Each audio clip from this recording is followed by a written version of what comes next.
Assalamualaikum warahmatullahi wabarakatuh. Oke, mari kita lanjutkan saja cerita kali ini, guys. Oke. Bab 817 sampai bab 818. Bab 817 Tikus Su yang licik. Berapa banyak orang yang datang ke Suzong Eli hari ini? Ji Fei datang ke mobil dan meminta Li Ruoxi duduk di kursi penumpang. Dia membawa KR ke kursi belakang dan bertanya. Hingga saat ini, hati KR masih kacau. Ia merasa semua yang terjadi hari ini seperti mimpi dan ia tidak bisa membayangkannya sama sekali. Itu Gang Suzong, itu pembunuh profesional. Begitu banyak orang yang dibunuh oleh Ji Fei dalam sekejap. Bukankah ini terlalu kejam? Tidak ada cara untuk memotong daun bawang, bukan? Bahkan lebih tidak terbayangkan membayangkan anjing Su dibunuh oleh Ji Fei seperti itu. Kenapa kamu begitu takut? Melihat KR tidak berbicara, Ji Fei mengangkat tangannya dan menepuk wajah cantik KR dan bertanya. Ah, KR merasa seperti boneka yang ditepuk oleh Ji Fei, dan tidak bisa menahan diri untuk tidak berseru. Saat berikutnya dia melihat ke arah Ji Fei dan berkata dengan getir, Kamu benar-benar tidak berguna. Puff, Ji Fei tiba-tiba tertawa saat melihat ekspresi KR yang ketakutan dan lucu. Melihat Li Ruoxi, kopilot, sayang, apakah menurutmu orang-orang ini lucu? Setiap kali mereka melihatku, mereka bersedia mengatakan satu hal, yaitu, aku tidak berguna, tapi aku tidak tahu, bagaimana caranya bisakah mereka menghapusku. Li Ruoxi tidak menoleh ke belakang, tetapi hanya berkata, karena mereka semua sudah mati, aku tidak bisa menghancurkanmu. Bicaralah dari hati dan katakan yang sebenarnya. Terutama ketika saya memikirkan upaya Ji Fei untuk melindungi dirinya sendiri, saya merasa sangat tersentuh. Ji Fei tercengang, dia tidak menyangka Li Ruoxi akan mengatakan ini. Hanya Li Ruoxi yang tahu betul bahwa dia mengucapkan kalimat ini dari lubuk hatinya, dan dia mengatakannya dengan sangat tulus. Di matanya, Ji Fei adalah orang seperti itu, seseorang yang bisa memberinya keamanan yang cukup. Ji Fei menekan emosi di dalam hatinya dan memandang KR, sekarang ceritakan tentang orang-orangmu. KR baru saja mengatakan bahwa Ji Fei tidak berguna, dan itu dari lubuk hatinya yang paling dalam. Menurutnya, Ji Fei membunuh Sugou, jadi tentu saja dia tidak berguna. Su Zongxiang pasti akan berusaha sekuat tenaga untuk membunuh Ji Fei, dan bahkan pergi satu demi satu untuk membunuh Ji Fei. Tapi aku tidak menyangka Ji Fei begitu tenang. Aku tidak akan memberitahumu, tapi menurutku kamu harus menghargai hari-hari yang tersisa. Dengan ekspresi serius di wajahnya, maksudmu aku tidak punya banyak waktu lagi, kan? Ker segera mengangguk. Ya, kamu membunuh wanita Su, kamu membunuh anjing Su, dan kamu membunuh begitu banyak orang. Kamu telah menimbulkan kemarahan publik.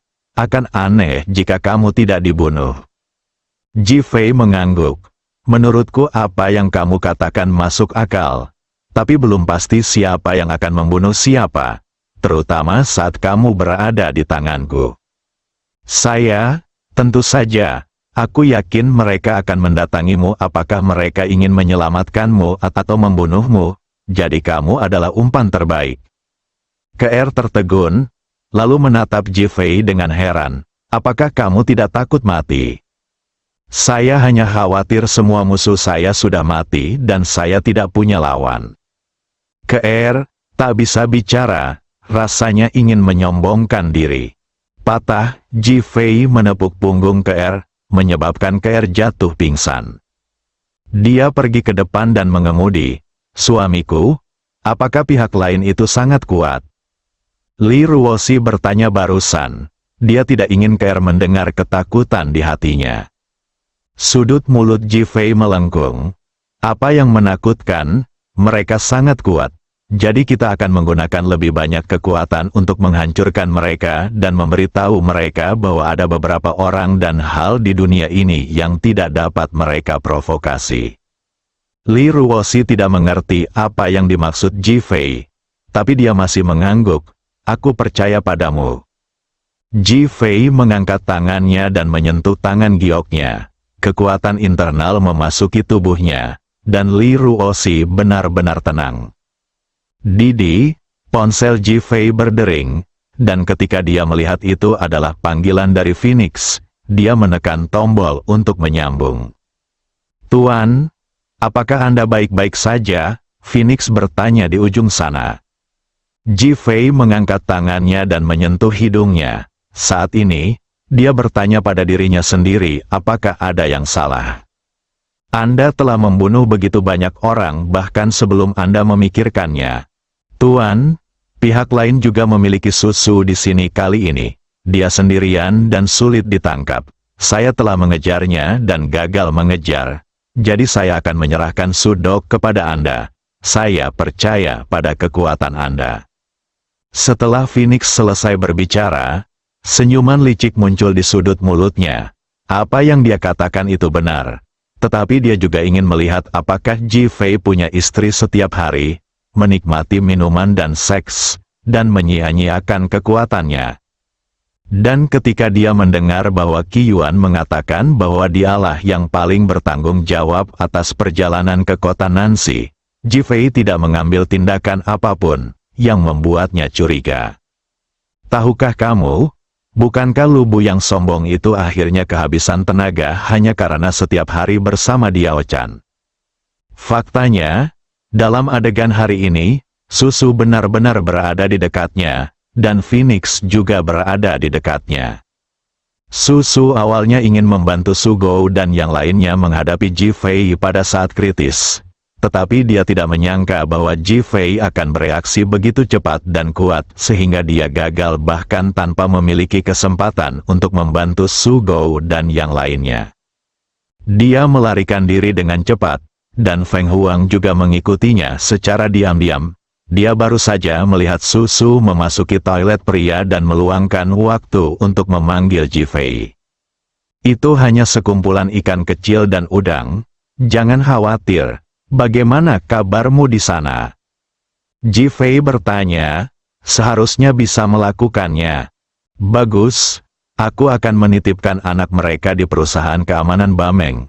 Lalu aku akan pulang dan tidur. Sampai jumpa besok.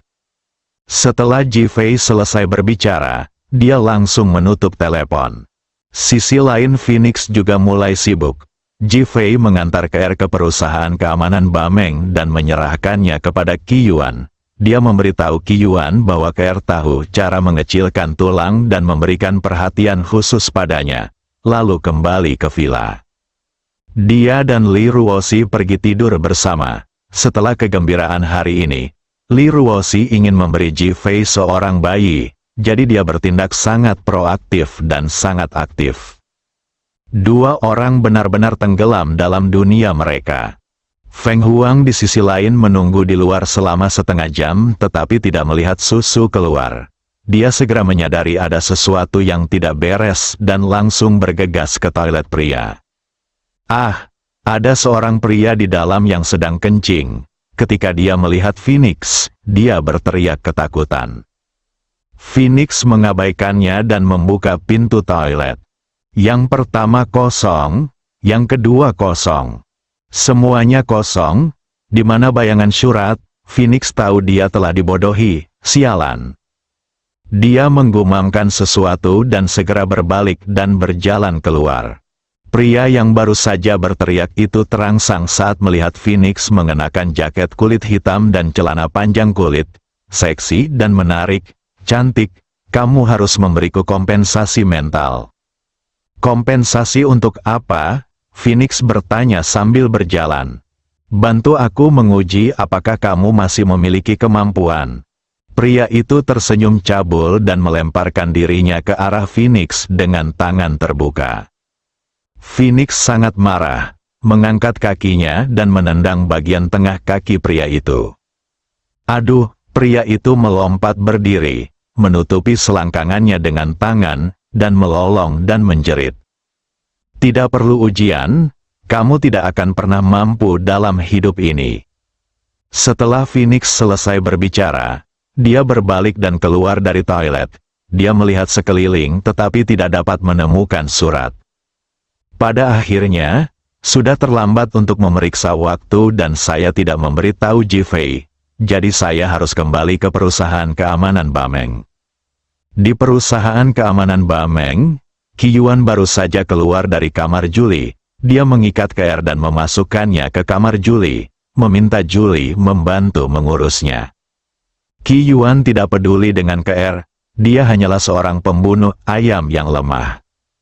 Dia bahkan bertanya-tanya bagaimana pembunuh seperti itu dilatih dan mengapa dia dikirim ke sana. Begitu saya keluar, tiba-tiba saya merasakan aura pembunuh yang dingin menghampiri saya. Bab 818, apakah Su Zonglen ingin menghancurkan keluarga? Qiyuan awalnya tertegun, lalu seringai muncul di wajahnya. Bukankah ini masalah Tai Sui? Setelah terobosan Qiyuan kali ini, dia belum pernah bertemu lawan. Sombong di dalam dan penuh penghinaan, dia sedikit menggoyangkan tubuhnya ke kiri, mengulurkan tangan untuk menangkap penyerang diam-diam, tetapi bayangan hitam muncul di depan matanya, dan orang itu hilang. Qiyuan terkejut, hanya sedikit orang yang bisa lolos dari hidungnya, bahkan bisa dikatakan jarang, tapi orang di depannya ini benar-benar lolos. Bagaimana mungkin ada keterkejutan, perbedaan, dan bahkan kemarahan di matanya? Bagi orang yang kuat, dipandang rendah oleh orang lain adalah suatu penghinaan dan penghinaan yang tidak dapat diterima. Qiyuan hanya ingin berbalik, tetapi dia merasa tubuhnya dipukul dengan keras dan dia tidak bisa bergerak. Dadanya semakin tersumbat dan dia hampir mengeluarkan seteguk darah. Dia ingin berbalik, tapi pandangannya menjadi gelap dan dia sudah pingsan. Saat tubuhnya hendak terjatuh, sesosok tubuh yang tidak terlalu tinggi tiba-tiba memeluknya dan berjalan menuju kamar Julie. Di kamar Julie, Julie memandang KR yang dikendalikan dan diikat oleh Qiyuan, merasa sedikit kasihan. Apakah kamu ingin air? Prihatin bertanya, KR menggelengkan kepalanya, mengeluarkan sedikit air mata dari matanya, dan menatap Julie dengan sedih. Kamu, bisakah kamu melonggarkannya sedikit untukku? Sakit sekali karena diikat. Karena Qiyuan telah diperingatkan oleh Jifei dan mengetahui bahwa KR dapat menggunakan teknik pengecilan tulang, dia memberikan perhatian khusus saat mengikatnya. Sekarang semua sendi penting KR telah diikat, tidak mungkin untuk melakukan teknik pengecilan tulang. Dia melihat bahwa meskipun Julie adalah orang asing, dia cukup baik, jadi dia berpura-pura mengasihani, memandang Julie, dan mulai memohon. Ketika Qiyuan pergi, dia menyuruh Julie untuk tidak menyentuh tali pengikat. Tapi melihat KR hanyalah seorang gadis kecil, bahkan tinggi badannya pun bisa menampungnya. Bahaya apa yang bisa dihadapi gadis kecil seperti itu? Pikiran Julie yang baik mulai mengambil alih. Oke, aku akan membantumu sedikit rileks. Setelah Julie selesai berbicara, dia melonggarkan talinya sedikit. Meski hanya sedikit, seluruh persendian KR terasa rileks. Kalau satu bisa bergerak, maka semua bisa bergerak. Tubuhnya bergoyang dan dia langsung menjadi anak berusia 5 atau 6 tahun, dan kemudian semua talinya terlepas. Ini Julie memandang KR di depannya seolah-olah sedang melihat monster, matanya tak terbayangkan dan bahkan penuh keheranan. KR tersenyum pada Julie, lalu mengayunkan tubuhnya dan langsung kembali ke ketinggian yang sama seperti saat dia diikat. Kamu berbohong padaku. Julie tahu dia telah ditipu dan sangat menyesal. Dia ingin memberitahu Qiyuan, tapi berbalik dan lari. KR mengejarnya dari belakang. Julie mengambil langkah panjang dan mencapai pintu dalam 3 atau 2 langkah. Saat dia hendak membuka pintu, pintu terbuka dan seorang pria berpakaian hitam muncul di pintu sambil memegang Qiyuan. Mata Julie tertuju pada wajah orang di depan pintu. Dia menjerit dan tubuhnya terjatuh lemas. KR memandang orang di depan pintu. Dia memakai topeng tikus. Tapi dia tidak takut. Anjing si Cuan sudah mati. KR berkata cepat. Aku tahu, yang kalah itu bodoh sekali. Susu berkata dengan kejam. KR tidak berani berbicara lagi. Meskipun dia tidak tahu apa yang dipikirkan Susu, dia tahu betul bahwa kedua belas hewan di Su Zonglen tidak mudah untuk dihadapi. Dia mungkin kehilangan nyawanya. Jika kamu tahu kamu bisa melarikan diri sendiri, aku tidak akan datang untuk menyelamatkanmu. Nada suara Susu menunjukkan keengganan. Setelah mengatakan itu, dia hendak melemparkan Qi Yuan ke tanah. Dengan niat membunuh sudah terlihat di wajahnya. KR mengenal Julie dan yang lainnya lebih baik daripada Susu, dan Julie telah menyelamatkannya, jadi dia segera menghentikannya. Jangan bunuh mereka dulu. Susu tertegun sejenak, menatap KR dan bertanya dengan bingung. KR berkata dengan cepat, saya tidak bermaksud apa-apa lagi. Saya hanya tahu bahwa Ji Fei sangat menghargai orang-orang ini. Jika kita menahan mereka di sini, kita mungkin bisa menangkap Ji Fei. Mata Susu berputar, berpikir untuk membunuh Ji Fei. Dia segera mengangguk. Ayo pergi, bawa wanita ini pergi bersamamu. Aku ingin melihat bagaimana Ji Fei datang untuk menyelamatkan mereka. Wajah Susu memancarkan kekejaman, melihat bahwa dia tidak akan membunuh siapapun. KR merasakan sebuah batu jatuh di hatinya dan segera mengikuti Susu dan dua orang lainnya pergi. Susu memeluk Qi Yuan, dan KR menggendong Julie. Meskipun Julie jauh lebih besar dari KR, dia digendong dengan sangat mudah oleh KR. Setelah kedua orang itu keluar, mereka dengan cepat menghilang ke dalam perusahaan keamanan Bameng. Tiehan dan yang lainnya tidak menyadari kedatangan dan kepergian Susu. Setengah jam kemudian, Feng Huang kembali dan menemui Tai Xiong di depan pintu. Saudara Ji baru saja mengirim seorang wanita. Qi Yuan bertanggung jawab mengatur perawatannya. Tie Xiong mengambil inisiatif untuk memperkenalkan. Phoenix mengangguk. Saya mengerti, karena gagal melacak Susu, Feng Huang sedikit tertekan dan moodnya buruk. Tie Xiong tidak berani mengatakan apapun. Dia secara alami takut pada pelatih Phoenix. Feng Huang memasuki gedung dan langsung pergi ke tempat tinggal Qi Yuan dan yang lainnya. Begitu dia sampai di koridor, Feng Huang mengerutkan kening, dan dia mencium aroma tupai. Saya baru saja mengikuti dengan cermat, dan saya memiliki pemahaman yang sangat jelas tentang aura surat. Wajah Phoenix segera menunjukkan ekspresi waspada, dan dia mempercepat langkahnya dan berjalan masuk. Sesampainya di kamar Qi Yuan segera, Feng Huang mengetuk 2 kali, tetapi tidak ada jawaban dan tidak ada yang membuka pintu.